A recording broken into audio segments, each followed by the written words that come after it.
What's up, guys? Welcome to Mikey Yourself. For today's video, we're gonna relocate my air ride switch from its current location, which is down by the side panel, up towards the gauges. So let's take a quick look at that. All right. So today my my switch sits right here, and it's gonna be in the way of a future modification. That's a different video, but we need to move this now from its location here to up here. So now what I'm looking at is a couple of options here. So I need to take this off because I want to look at these dummy panels. So behind these dummy panels there is a plug that's connected to a dummy plug, and I'm not sure if I have enough room where if I drilled a hole here I could pop that switch out. If I can't, my second option, my option B, is going to be to place it right here sticking out of the side. So to make sure that this thing's going to fit, I've already checked the steering clearance to make sure that if I do have something there, you can see I can access it no problem here. So there's no risk of me breaking that switch by placing it in that spot. So first things first, I'm going to need to pull the power to the switch, so as I take that out I don't short anything out, and then I can take the switch out, take off the bezel for the gauges here, and then we can look at fitment. So let me go ahead and pull a couple things off, and I'll bring you back. Alright, so I've got the bezel off now, and it's like I said, pretty simple job to do. You got 2 screws on each side of this, and then you got to pop off the little switch trim. Not a big deal, easy stuff. Tons of videos on how to do that. It's not complicated. And then on the back side you have 3 connectors, or at least on my bike as a Road Glide standard has 3 connectors. One that goes to the gauges, and then the 2 that are plugged into these dummy plates. So what I wanted to look at is, in these dummy plate areas, there is a little bit of gap in between kind of the bracket, or I don't know what you would call it, but where it mounts to this bezel. And I'm wondering if there's enough room for me to fit my switch in there. So I've got this switch off. This is a very simple switch. It's a momentary toggle switch. Allows you to go up or down. That way you can either inflate or deflate your shock, your air ride. And we'll go over the kind of the wiring here in a minute, but what I wanted to do is see if this would fit in, and as I'm checking this like real time here, that's a big no. So I will not be able to leverage placing it in here. Now they do sell aftermarket switches that fit here. They're like 150 bucks, and you can hook up your air ride to it. They also make switches that go to your handlebars, which are usually about, I've seen anything from 40 up to about 100 bucks for those switches. It's currently not in my budget, so I'm going to do me and continue to use the same switch. But because of the limitation of space available there, I am going to go ahead and just pop it out the side here. So let me take a look here, and I've got to figure out kind of where, because I want to make sure that nothing's going to get in my way with the placement of my switch. Alright, so now we've got the easy part done, and that was to drill the hole in the side of this thing, make sure I'm able to toggle it and that it's not getting to get in the way of that plug here. So there's plenty of room for that plug to slide on. I've got no issues there. I also want to make sure I can access my terminations here, so that way I can put the screws on and everything. I just kind of drop this in here. I'm probably going to flip it over so it's a little bit easier to access the terminals. But what I wanted to do is do a quick test fit on the bike, just to make sure, again, there is no issues with it when I turn or anything like that. So that's a quick process. I'm very confident there isn't going to be any problems. So that's the easy work. The hard work is, once I test fit this and confirm it's good to go, I need to take off this gas tank set it off to the side, and then run the wiring from the battery area all the way up to this bezel. So that's where it's going to get a little bit challenging, only in that you got to take off the tank. Not that it's a super hard task. I'll go over kind of the 3 things that you need to do essentially to remove that, or maybe it's 4 things, and we'll talk it through. All right, so here's our test fit, and so I've just kind of got it on there. It's not screwed down or anything like that, but I just want to make sure if I turn my handlebars extreme to the right, it's never going to touch that. It's not in the way of anything else. And what I love about it is because the switch is black with the rubber cover on there, it's very discreet, so you don't see it. Now, it could potentially be in the way of handlebars if I change my handlebars in the future, depending on the design. It's not likely just because of where it is, but it's a possibility. So I don't want to ever rule that out. So just beware. If you got some kind of crazy bars or something like that, that might not work out for you. That's why you want to test fit it, just to make sure you're good. So yeah, we're good here. So let's talk about this tank. All right, so in order to remove this tank, what we are going to need to do is take off the dash. Or actually, we don't have to take off the dash. I take that back. We just have to unbolt it, pull these lines up. So these are just some vents that we'll have to pull out. And then we have some bolts, and if you could see there's like a rubber cover over it right now, but under that rubber cover is a bolt. So you got one on each side. Undo those, and then we're gonna have to undo the fuel valve here, and this is very simple. Again, there's a ton of videos on how to do this. All you do is slide this up and pull down on this little rubber 90-degree elbow, and that'll disconnect your fuel, the gas tank, to the fuel line. You'll want to put a towel or something here, a rag, because you're going to drip a little bit of fuel as you do that. They recommend you do it on an empty tank, and because I'm a rebel, apparently I've got a full tank. So one, I'm going to have to lift up a heavy gas tank. Not that it's super heavy or anything like that. I think I did like 2.5 crunches this morning, so I'm pretty ripped. But I'll have to pick it up and get it away, and I'll just need to be quick on this, so that way it doesn't, dump a bunch of fuel. The way this thing works is when you do slide it up, it disconnects. As soon as you slide it back down, it shuts that valve off, so you're not going to get any more fuel leakage. So that's why you just need to be quick with it. So we're going to get all these other pieces done first, and then we're going to do this fuel line last, and I'll talk to you about how it was. So I've got my bolts all undone, and now we're on this last thing, and that is, like I said, the fuel line here. I've already laid out a couple of rags. As you can see, I just used some shop towels to catch any fuel. That way it just doesn't sit on the engine or anything like that. It's pretty hot here, so it would probably evaporate pretty quick anyways. But again, to try to keep the mess down a little bit, that's what I've got set up. I'm also wearing some gloves because I don't want to damage my manicure, and it takes me a long time to get some nails like this. So I'm gonna wear some gloves so that way I don't have to worry about the fuel getting on my hands. Truthfully, I just, damn smell of gas is hard to get off your hands sometimes. So we're gonna go ahead and do this real quick right now. So like I said, you saw that? So you just lift up on this. It's not complicated at all. We're gonna lift up, pull down, and let it go.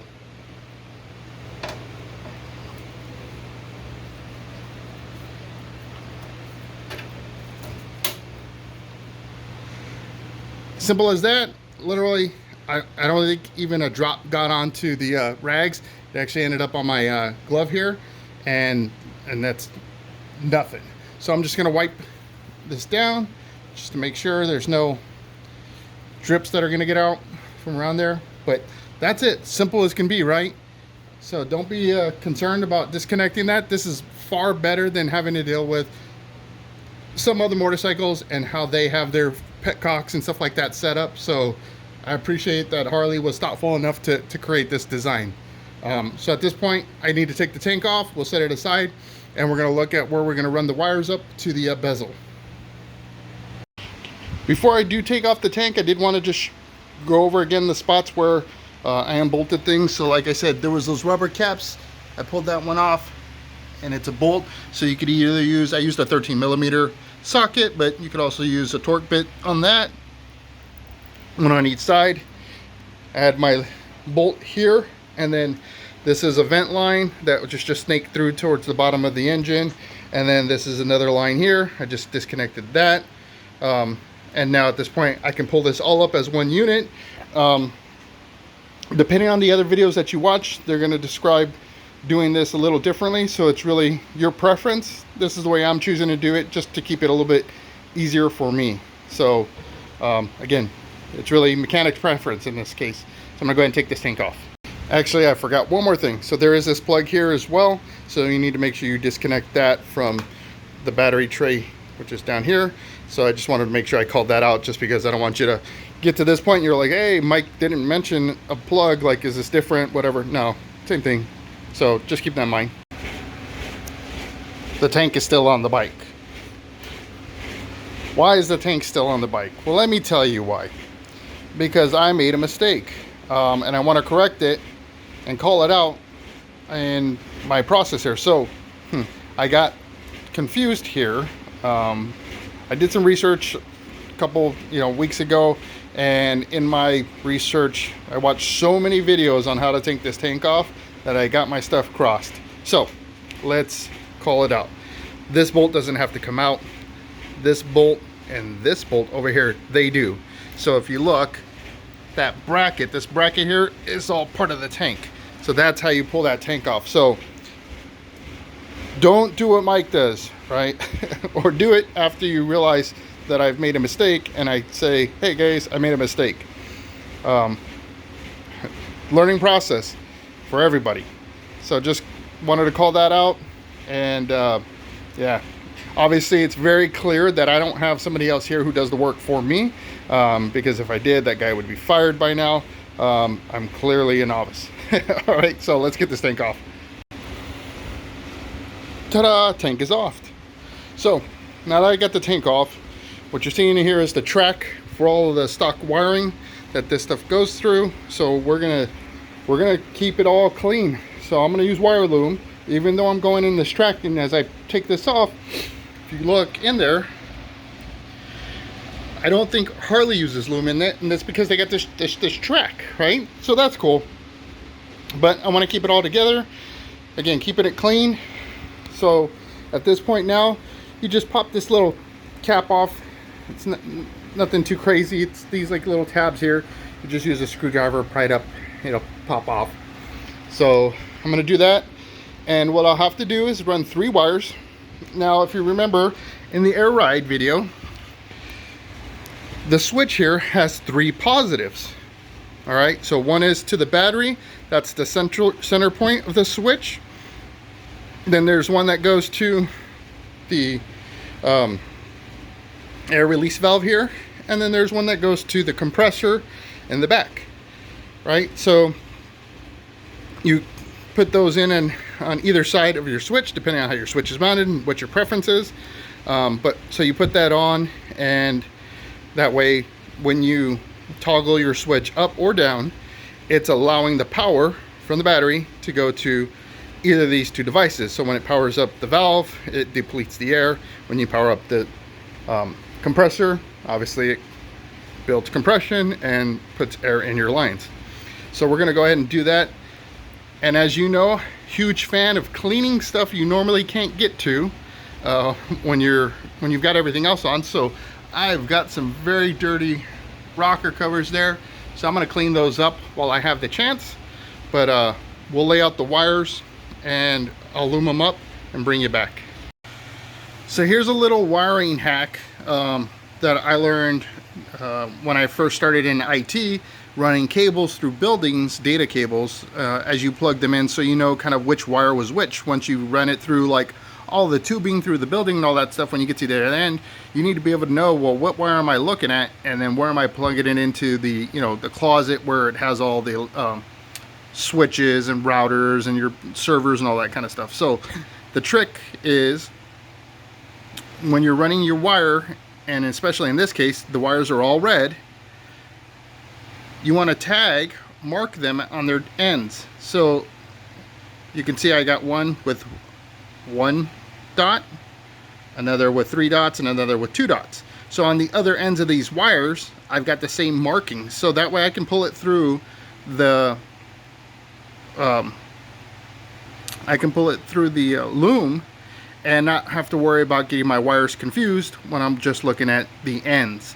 So just a little tip, little trick that I use, so that way you don't have any problems down the line trying to play, guess the wire. So I've got that cover off, and I wanted to show you this because if you've never done any work around wiring, this can be very intimidating. Like, there is a ton of wires in here. Don't worry, okay? I mean, that's how it came from the factory, right? You're not tampering with any of these wires. You're letting them be. It was just a cover that was sitting over it, so you should have no concerns. And like I said, we're going to wire loom these up and just lay them right on top, so we're not going to be jerking any wires out or anything like that. So again, have the confidence that you are able to do this and knock it out. Guys, we're putting the gauges back on, and as I get ready to do this, there is something else I wanted to just call to your attention because it's super important. This is my lesson learned from making a million mistakes. So if you can learn from this one ahead of making those mistakes like I did, then you're in a so much better place. When you run wiring, and whether it's doing something like this, maybe you're putting an amplifier in a car, whatever it is, and you need to be able to get access to that area, don't forget to leave yourself some slack, so that way you can pull things away. If you make it perfect, everything's nice and taut, it looks real clean when it's all together, and then if you ever have to access that area, you're hosed because you can't take it apart because you tighten your wires too much. So I've got enough slack on here that this is where I want it. So what I'm going to do is find the line, the main harness line, and zip tie it there, so that way it doesn't move or shift around on me as I put things back together. And I'll know that I have exactly as much slack that I need in the line in order to pull that switch off or do any kind of maintenance that I need to do without having to cut or disconnect the wires from all the way back there. And that would mean I'd have to take the tank off. And yeah, so that's how important it is, right? Pay attention to that. Don't forget that piece. It's so important. All right, so I'm gonna go ahead and button this little piece up here, run it through the track, and then we'll splice it into the old terminations that were down here, and we'll take a look at it. Now the gauge bezel is all put together. I've got the little trim on and all that stuff, and I've zip tied my loomed line here, brought it through the track, and zip tied it here at the bottom. One of the other things I did just to make sure I had enough slack in here was I turned my handlebars to the left and to the right. And the reason I did that is because this is mounted off to the extreme right of the handlebars. And because of that, just physics, right? You got along that lever that's gonna drag things out further. So I turned it to the right first, it was fine. When I turned it left, it actually pulled my line, which told me I didn't have enough slack, so I adjusted it accordingly, and now I'm good to go. So when I turn left or right, it's fine. So all I need to do now is put the cap back onto this, and then I'm going to take the old wires, cut these off, and then just put some splices on there, heat them up to get a good splice connection, and I'll show you what those splices look like. And that should be it. We'll be able to test it out just to make sure it lifts and it dumps as it should. Now we're down here doing the splicing. So I've got my power already connected, and I'm using just a plug here. That way if I wanted to, I can do a quick disconnect if I had to. And I'm not really worried if this thing were to come disconnected, then it just means I wouldn't be able to lower or raise the bike. So no real danger there. It's not going to cause any problems for me riding. But for the other wires, I am going to hard mount those. And what I'm using is these are heat shrink splices, and they've got solder in the middle. So as you heat them up, the solder will melt and it'll create a tighter bond. So when you do this, what I like to do is I like to slide them onto the wire first, and then I'll strip my wire on this end, and then of course on the other end, you know, to my dump valve and then to the compressor. Twist them together to get a good bond, and then slide these back over before I heat them up to get that bond done. And the reason I do that is because if you strip these ends first and then you try to slide these on, like these are a nice snug fit. This is perfect size for this wire. Sometimes the copper, the twisted line will get in the way and you kind of pull them back and then you're struggling with it. So it's just easier to do this first and then do your wire stripping. So I got these right off of, I forget if it was either Amazon or eBay, but you get a kit, it's 100 pieces, and you get the different gauges. So there's, you know, your yellow, blue, red, and then there's some white ones for really, really small gauge wire. It's like 26 to 24, but it's very helpful to have. And again, it creates a really good bond for your wire. So I'm gonna go ahead and strip the ends, bring them together, twist them. But before I actually heat these up, once I twist them, then I'm gonna do a quick test to be sure that I've got my directions set up correctly, so that way when I toggle my switch up, the bike goes up, and when I toggle my switch down, the bike goes down. Again, that's my preference. I like to have it in that mode. Somebody else might want it opposite, who knows, right? So yeah, I'm gonna go ahead and do that real quick right now. So now all of our wiring is buttoned up, splices are in, and I've kind of cleaned it up. And again, with the loom and zip ties, you really make this thing look very clean. You don't end up with a rat's nest of wires. That can be frustrating. So I'm gonna go ahead, get the tank back on, and we'll take a look at what it looks like up there. I've tested this out just to make sure that up means up and down means dump in the air, so that works as expected. But let's get a look at what it looks like with the tank on and get an idea of, hey, you know what, it doesn't look so bad. So here it is, guys. This is the switch relocation. I mean, unless you're looking for it, you wouldn't even notice it. So there's my switch there. It's nice and clean. It's not in the way of anything, and it operates, you know, again, pull up, push down, and does what I gotta do. You know, it does what I need it to do. So let's take a quick shot from a few angles here so you can see it operate and kind of how easy it is as a rider to be able to access that switch while on the bike.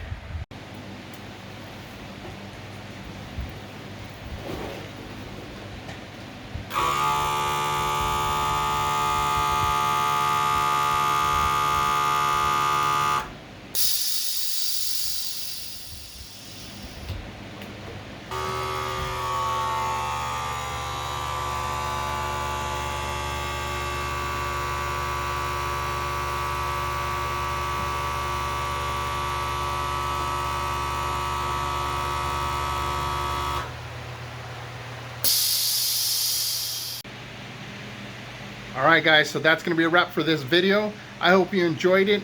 Relocating that switch was a great move. It put it in a very nice place for me to be able to reach while I'm on the bike. I don't have to reach down with the hot engine or any of that stuff, so that's really a huge plus for me. And it hides itself very well being in that location. So if you enjoyed this video, hit that thumbs up. If you enjoy my content, please subscribe. If you don't want to miss out on that next video I produce every Sunday and Wednesday at 9 a.m. Pacific Standard Time, hit that notification bell and it'll give you the ding ding on your phone just to let you know that the next video is posted. If you don't want to hear the notification, don't hit the bell, but you got to subscribe. And until the next video, I hope to see you in the wind.